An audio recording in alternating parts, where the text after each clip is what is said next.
you guys enjoy your whatever that is. All right. Test. Test. Test. Test. Test.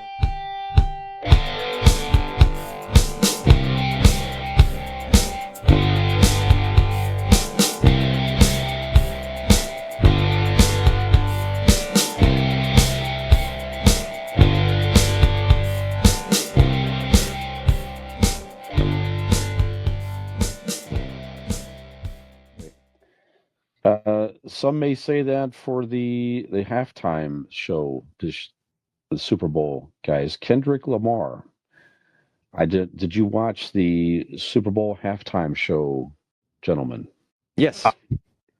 I did. And can I seriously interrupt just for a moment? It was Wayne Gretzky who was gambling with Jordan in Vegas. Right. So, okay. actually, even more important to say, because Nick, I know you're a hockey fan. So yeah, and Wayne Gretzky would not. I mean, Wayne Gretzky was certainly one of the highest paid hockey players of his time, but hockey players are not making what Michael Jordan is making. Correct. There you go. Yeah. There you go. So now we finished our thought, ladies and gentlemen, of a story that had nothing to do with anything at all related to any topic on the show. Thank you very much. Yep. Thank you. The hell do you think this show is? I remember my first time listening to Convincing Idiots. No shit. Welcome to the show, Brian. So go ahead, Nick. You watched the halftime show? Yeah, I did.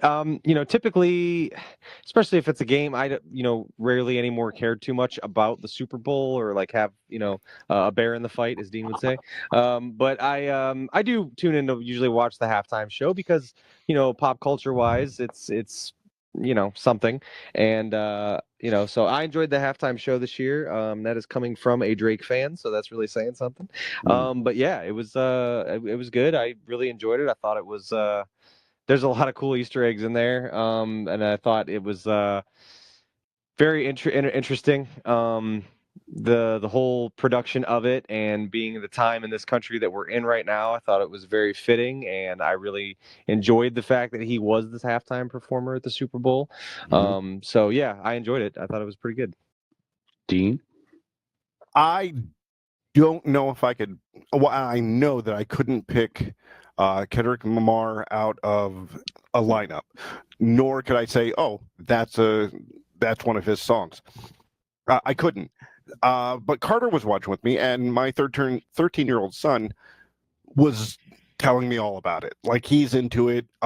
He was down with the music, and not that I like. Whose side of the beef is he on? Is he Kendrick or Drake? I don't know. I didn't ask. Okay. All right. He did inform me that that about this beef, and I was like, I at least know that because we do this show and Nick tells us stuff. But I said, okay, fine. I don't dislike him. I don't know him, so I'm willing to listen with an open mind. I couldn't, and I'm not saying this as in the way he speaks or the words that were written. When I say I didn't understand a fucking word he was saying, I'm saying it because the audio was dog shit. I could barely hear the music, and I know I'm old and my hearing's going yada yada, but I thought it was poorly produced. Visually, it looked awesome. The beats that were like, I could hear the beats and clearly it did make me like want to listen to more of his stuff. I'll give you that. So I am interested, but the performance there, I thought audio wise was piss poor. Official review from Zenial Dean. Why do rappers gotta sing so fast? No, I don't understand. I'm not talking about that. It literally, I couldn't hear. Like, it was like the volume was down on the TV, and I even fucking tried to turn it up. I think the music was louder. Than the. Yeah, it was not a well produced performance. I'm sure not on his end. He was doing his whole thing, and it was the cool visual. All those guys getting out of the car, that was fun. But I even had to explain to Serena Williams crip walking. Yeah, I had to explain to some people in the room how they did that trick. They're like, "How did they get this?" I'm like, Under, because I said, look, they're the lining around under of the car is mirror, and they're coming from under the stage. Right. And then I had to explain that that's how they showed how the land speeders worked in Star Wars. That they lined them with mirrors, and that's how it was like they were motorized. But Mhm. I can't tell you who this Kenneth Mamar is, but I can tell you a little bit about magic and Star Wars. That's right. That's right. Stick to what you're good at, my friend. Stick to what you're good at. We were talking throughout the whole. I didn't absorb anything other than I saw the Samuel L. Jackson introduction. That I was did fun. read. Yeah, that was good. I did read some of the protests that what like you say, the hidden meanings behind different things, and I'm like, you know what, it was. I give it to the guy. That was interesting. I mean, to have a show that thought out and have a form of protest there in your performance was. With the I thought president at of the least, United States there. yeah, I just obviously didn't give a crap about that, and Well, the unfortunate thing is the president of the United States isn't smart enough to understand what he was watching. right. Like they could have literally, unless they had a sign that said "F you," Mhm. he wouldn't have understood that they were protesting everything around. So, Right. Yep. So good for him. He's certainly a popular artist, and and like you said, the Drake diss song. I'm not really familiar with it, but I know it's a huge hit for him. And listened to a recent podcast about it, a New York Times podcast talking about the whole feud between him and Drake and everything. It was kind of interesting. Yeah. And the fact that a diss song was such a huge hit, and he did it on. No one knew was he going to do it or not do it, and he did it. So it's like, wow, So. I'm thinking about doing a diss song about Nick. Sure. I've written it. I don't know if Mhm. I should perform it or not. Yeah. I'm still Okay. Okay. Yep. I'd like to hear it. You know what you did. All right, so It's about my relationship with this cat, Ernie. That's the problem. Sure. You motherfucker. How dare you. Gen X Brian here from the Convincing Idiots podcast. If you're enjoying our show, tell a friend. And if you're not, well, tell two enemies.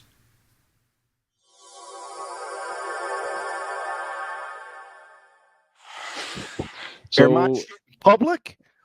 All right. All right. Mixed reaction to this year's Super Bowl halftime for us. Let's get our Ask an Idiot question here, guys. Of all the Super Bowl halftime shows you ever saw, what is your favorite? Dean, There's only one. There's only one. Uh-huh. I got the year 2004 Tittygate, my friends. Janet Jackson and Justin Timberlake. The wardrobe malfunction. You got not only did you get to see the titty, but it changed the way we watch TV from then on. The FCC to the government. There was so many different hearings and meetings, and it changed everything. It did. Ratings to fines. Like I don't. If you look into it, what that single titty did to our society as a whole, it's incredible. It really, really made more of an impact than people know. The way standards and practices are done, the way live television is done, which isn't live anymore. There's a 7-second delay. It's not a new thing, but like now every fucking thing is 7-second delay. So there's not a fucking titty on there. The Tittygate was real, and the Tittygate was my favorite. Why don't they want us to see titties, Dean? That's what I want to know. Why? I don't know. Why? Why? You tell me what? We're not old enough? We're It not also mature enough to changed- see titty beat? It also changed the way the NFL did Super Bowls for like a decade. They were like, did. okay, Oh, Aerosmith, changed. Rolling Stones, Tom Petty and the Heartbreakers. That's it, Like, yeah. for example, Yeah, they rolled out the old artists for a while after that. You're right. They Yeah. definitely did. 2005, the show was Paul McCartney. right. If that tells you, know, the breaks that were stomped on. Mm-hmm. I mean, it's incredible what that one event Yeah. did to pop culture in general. So Yeah, it was several years until they had a more current yeah, artist again. I don't remember how many years it was, but you're right. It was at least 5 or 6 anyway, at least. You know. the only reason to watch the Okay. Katy Perry one. Man, that was the effects were cool. Yeah, I- the stage I- before. Yeah, Titty meat, Yeah. and I get tea meat, so I was mad. no. Yeah. Nick, how about you? What was your favorite Super Bowl halftime show? Obviously, like there's two that come to mind, and one is the most legendary, I think, in my opinion, but it's not the one that I think of because I don't really remember it that well from memory. But certainly, Michael Jackson's halftime show is one of the most iconic of them all, that people call back to. My personal favorite was the one just a few years ago, with Dr. Dre, Eminem, 50 Cent, Kendrick Lamar. 2 years Mary J. ago, right? Blige, I'm missing some Snoop Dogg. Yeah. Mhm. So they had that whole just kind of a homage to hip hop kind of thing. And I thought that was just fucking awesome because it was the first time that they'd really ventured out that way with the halftime show. And it Mhm. was still nostalgic and it brought in so many eras of hip hop music and blended Mhm. it all together really well. And I really like that. And like, I mean, they advertised that, Dre and Snoop and Mary J. Blige were going to be there. I think Eminem was kind of, people maybe knew about that too, but no one knew Kendrick was going to be there. No one knew 50 Cent was going to be there. 50 Cent was huge to me when I was in high school. So it was like seeing him, doing the club and the, drop down, like the music video was just fucking awesome. And there's just not a lot of like, I think with Super Bowl halftime shows, we're led to kind of like look for like some big surprise or pop because there's usually like a surprise cameo. And so like, but that was the pop, and that like 50 was there, Kendrick was there, that was pretty cool. But that one was my favorite. It just blended a lot of different eras of rap music and hip hop, and it was really cool. Yeah, wasn't that the celebration? I can't remember. It was like so many years anniversary of hip hop, wasn't it? Like 50 years or I whatever it was, believe something so. like Yeah. that. was pretty awesome. Yeah, that was a good one. I agree with that. That one I sat and watched. Yeah, that one I really like. I remember I was just smiling ear to ear like the whole time. Like I was really enjoyed that one. And I like Lady Gaga and I like Katy Perry and I like The Weeknd, and they've had, relevant acts in the, but that one was a lot of fun. Yeah. That was probably my favorite. Well, one good thing about the whole wardrobe malfunction is when they went back to the older artists for a while. One that they brought out there that the correct answer for me, 2007 Prince. If you have not seen that, a good one. Yeah, man, that was just iconic. It was raining. He gets out there with his electric guitar plugged in a whole bit, pouring down rain all around him, and just him and his performers just kicked ass. Yeah, and it's such you go back and watch that, and it's like it's a real fucking shame that we lost him too early. So he couldn't continue to create stuff, but he played the hits, and you forget. I mean, if you're not that familiar with Prince, I mean, you know him from maybe his singing and all that, but he was one of the most talented rock guitarists that probably ever lived. That's not even a joke. He just super talented guy and just played his ass off, and Purple Rain, the whole bit, just phenomenal. Big shadow of him behind him and everything. It just visually and just everything about it was just stellar. That was a moment I'm watching that I just did not move out of my chair until that show was completely done. I was glad to catch it live at that moment. So phenomenal. I do remember watching the Michael Jackson one. I was old, was teenager or something like that. It was like one of the mid '80s ones. Yeah, something like that. I think it was in 3D too, if I'm not mistaken. You got 3D glasses. That's cool. As a promotion you would put on for the 3D halftime show, I think, with Michael Jackson, if I recall correctly. In the 80s? Yeah. Or whatever it was. Late 80s, I think that's what it was. Because I was reading a thing about and actually that's what I've been looking up, because for some reason I remember reading a thing about that the first like halftime show, like big produced, wasn't actually shown on TV, and it was New Kids on the Block in 1991. I don't know how. I'm looking this, the fact of that to see that. But if I could change my guess or my pick, I would pick Halftime Heat from 1999. It was The Rock and Mankind in a world title match. That's what I would pick for my halftime show. Back in the 90s, or it was only a couple years, but the WWE did a halftime heat. So as soon as the Super Bowl went to halftime, you could switch over to the USA Network and watch a half-hour broadcast of whatever like big match that they had. It only did a couple years, so that was interesting. My God, yep. There you go. Michael Jackson, Mankind, Prince. Ooh, I think we've done that. I know what else you want, really. Snoop Dogg. Yeah. I think we've done this topic before. Yeah.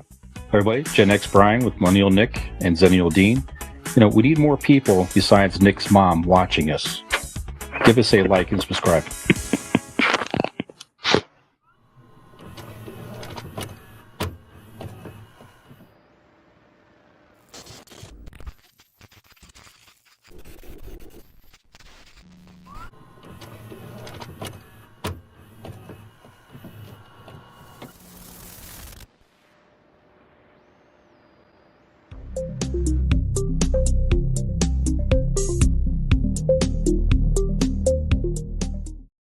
Ham grape.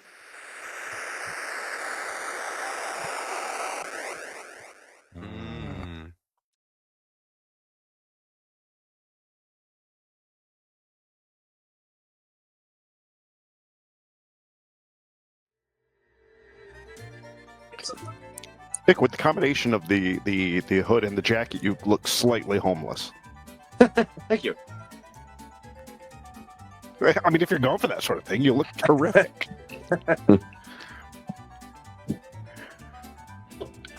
Brian, you look like a divorced dad ready to get into a pickup game he shouldn't at basketball. Yeah, that's the look I was going for. All right.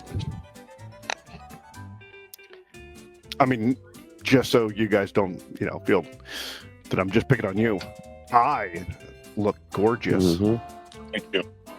What do you do there? You kids over there at Prentice Park want to shoot some hoops?